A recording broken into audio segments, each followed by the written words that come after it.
Imagine you travel in time to the 18th century in England. You've been invited to a gala dinner at an aristocratic mansion. As you walk into the dining room, your eyes are drawn to the center of the table. There, gleaming and exotic, sits a tropical pineapple. And here's something you don't know. That pineapple probably won't be eaten tonight. In fact, it might not even belong to the host. It may be rented. Welcome to the fascinating story of the pineapple, a fruit that went from being the ultimate symbol of status and hospitality to a mass market commodity, a product that, for a brief moment in time, looked as though it might fight the banana for the crown of the global fruit trade. A fresh produce story that speaks to us about economics as much as about imperialism, and about how value and popular taste evolve in a global market. I'm David Del Pino and this is Fresconomics. Welcome to the fresh produce business, a world where uncertainty is the only constant and volatility shapes every decision. Every day, remarkable people navigate this chaos with skill and courage. Join me as we explore the hidden logic of this industry to decode what others call unpredictable.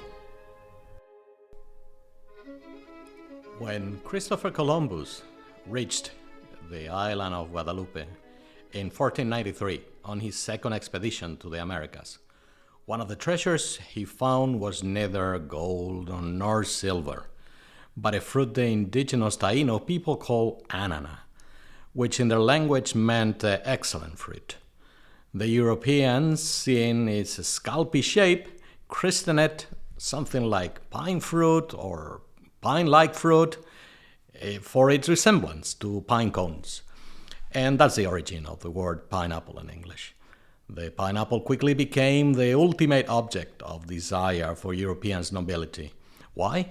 First, because of how extremely difficult it was to grow in cold climates. In 17th and 18th century in England, growing a single pineapple required a special hothouse heated with a combination of stoves and fermenting manure. And of course, years of patient care. The cost could reach the equivalent of 5,000 pounds of today's money per fruit. Or to put it in that old context, a pineapple could cost more than a carriage. This exclusivity gave rise to an extraordinary phenomenon, and a ridiculous one, if you ask me: the pineapple rental. Nobles who couldn't afford to grow or buy them could rent one for a night to display at their parties as a symbol of wealth and hospitality. The very same apple would pass from mansion to mansion until it finally rotted, having served as decoration at dozens of events without ever once being eaten. The obsession with the pineapple went beyond the edible and turned into an architectural decorative motif.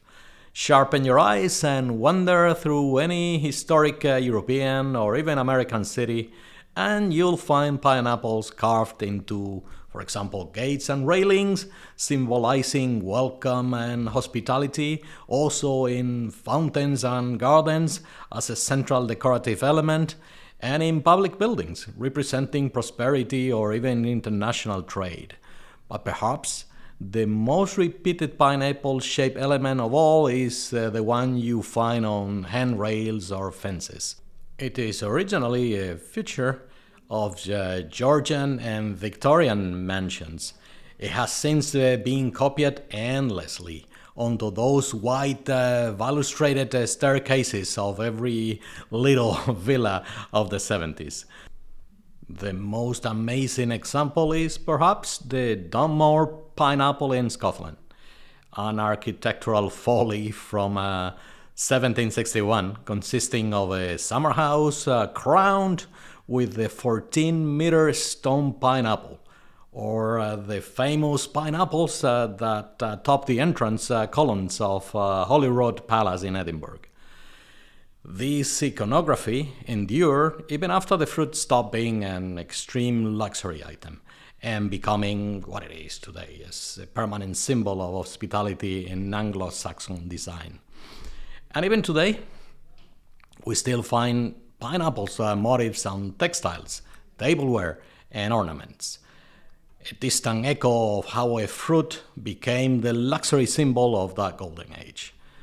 This extreme perception of value caught the eye of many and different entrepreneurs, much as the exotic banana had done before. And everything changed in Hawaii. Although the pineapple has been introduced to the islands back in the 18th century, it was James Dole. Sound familiar? Dole. Dole is still very much a fruit company and a brand. So it was James Dole who, at the start of the 20th century, transformed the pineapple from an aristocratic luxury into a mass consumption product. In 1903, Dole founded the Hawaiian Pineapple Company and revolutionized the industry with large-scale plantations, mechanized harvesting, and industrial canning. And of course, a mass marketing that made Hawaii as the Pineapple Islands. By the 1950s, Hawaii was producing 80% of the world's canned pineapple. The fruit that had been the supreme symbol of exclusivity was now sitting in cans on any supermarket shelf.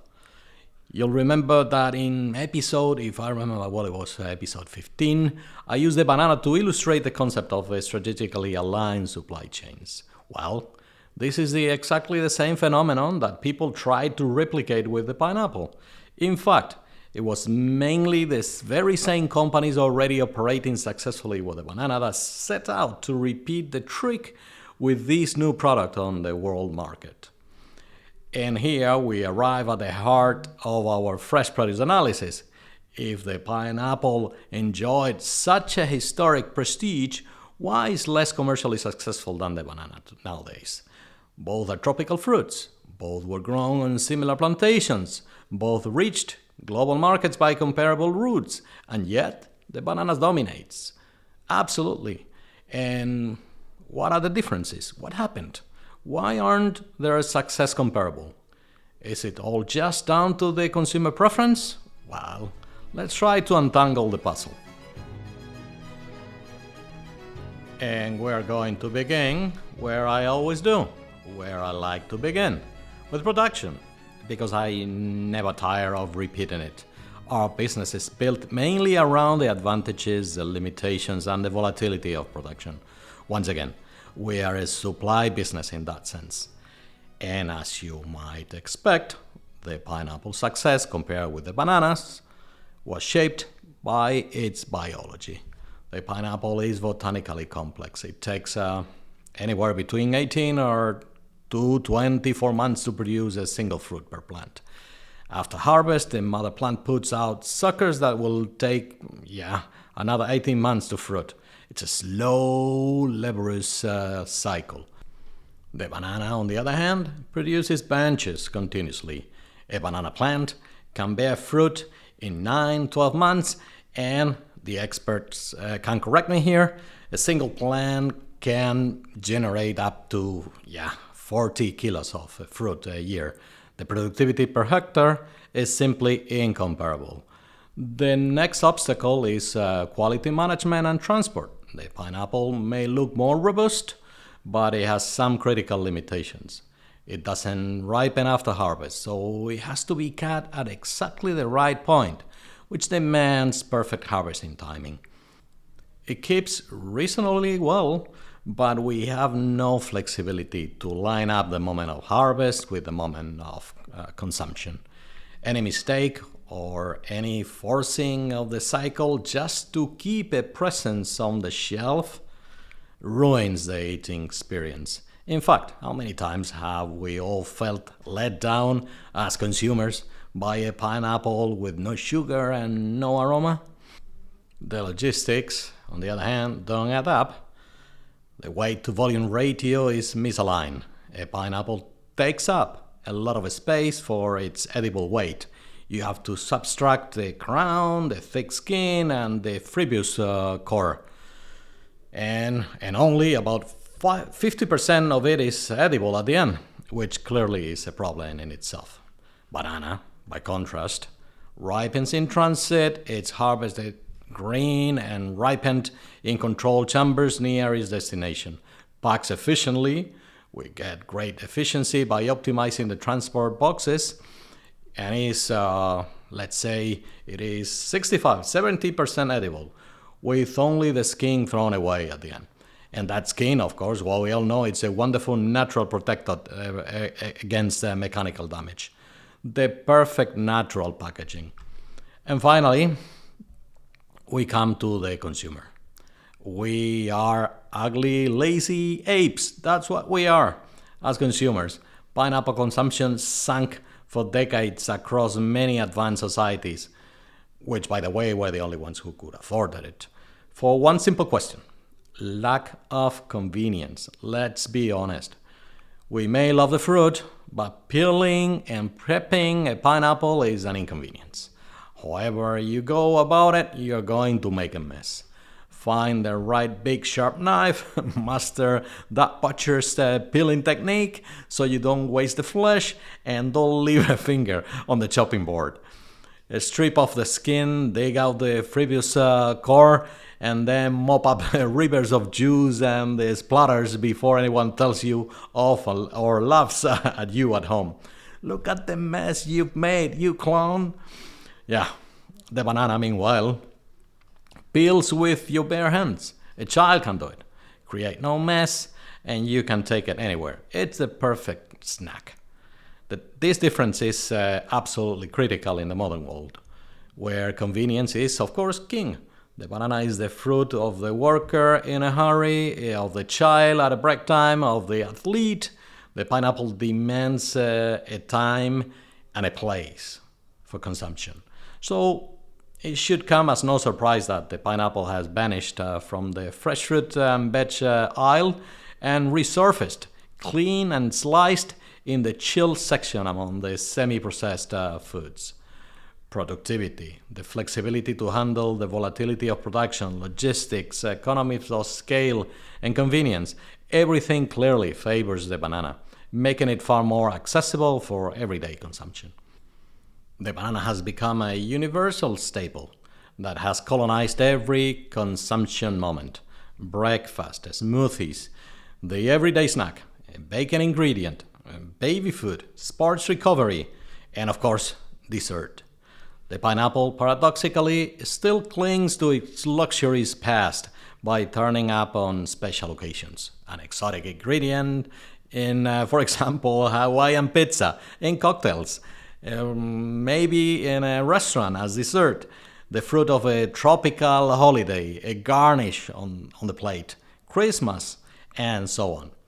The banana pulled off something the pineapple never could, becoming invisible through sheer ubiquity. It's so woven into our diet that we don't even think of it as an exotic tropical fruit anymore. It's just a banana. And while the pineapple could have ridden on the coattails of the banana's strategically aligned, vertically integrated chains, it never reached the same heights. The banana industry consolidated earlier and more efficiently. Companies such as the United Fruit Company, today's Chiquita, and the Standard Fruit Company, today's Dole, built vertically integrated empires that folded the pineapple into their portfolio. Even so, the investment and the focus were always greater on the banana side because of its higher profitability and, of course, turnover. The banana offered better margins and less complexity to manage. And although the historical comparison with the banana may be unfair at the end, today the pineapple is generally a fascinating fresh produce business, one still working hard to win over consumers and markets. Of course, for example, in the premium niche, varieties such as the Pink Glow, this pink pineapple, or the Honey Glow, this extra sweet pineapple, are trying to recover that luxury status. Selling individual pineapples are very good prices at premium prices in gourmet stores and alternative channels. Also, in processed or value-added products, the industry keeps advancing with pineapple juice, dried pineapple, and pineapple snacks, and by promoting bromelain, an enzyme found in pineapple with health uses. One telling figure about this: 70% of the pineapple produced goes into processing. And of course, pineapple still carries a sense of exoticism tied to tropical tourist destinations. Of course, fresh pineapple remains a symbol of holidays and pleasure. We all know that. The story of the pineapple is a wonderful lesson in economics, biology, and sociology. A fruit so prized it was carved in stone that nobles rented out to show off ended up being overtaken by its humble tropical companion, the banana, whose only virtue is being practical and cheap.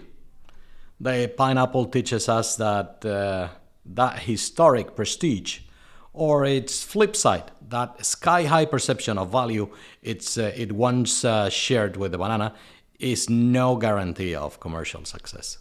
That convenience and economics of scale will beat any amount of status, however good the fruit.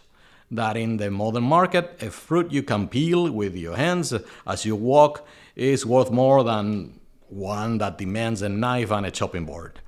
And yet, every time we see a pineapple carved on the door of a Victorian mansion or crowning a staircase, we are reminded that there was a time when this scaly fruit was the supreme symbol of luxury, hospitality, and power. A time when having a pineapple on your table said more about your status than any Nobel title ever could. Since then, of course, we've democratized the pineapple after a fashion, put it in cans and on pizzas, and made it fully accessible. And I suppose something still lingers of that magic that once made an English nobleman pay a fortune just to show off its golden crown for a single evening. That banana has its own problems, of course, but the pineapple won immortality in stone and in cultural memory. And that, dear friends, is a victory of another kind, right? And that's it for today's episode. I hope you enjoyed it, and I invite you to subscribe to Fresconomics on your favorite platform. You can find me on Apple Podcast, Spotify, and even on YouTube. And remember to share it with others.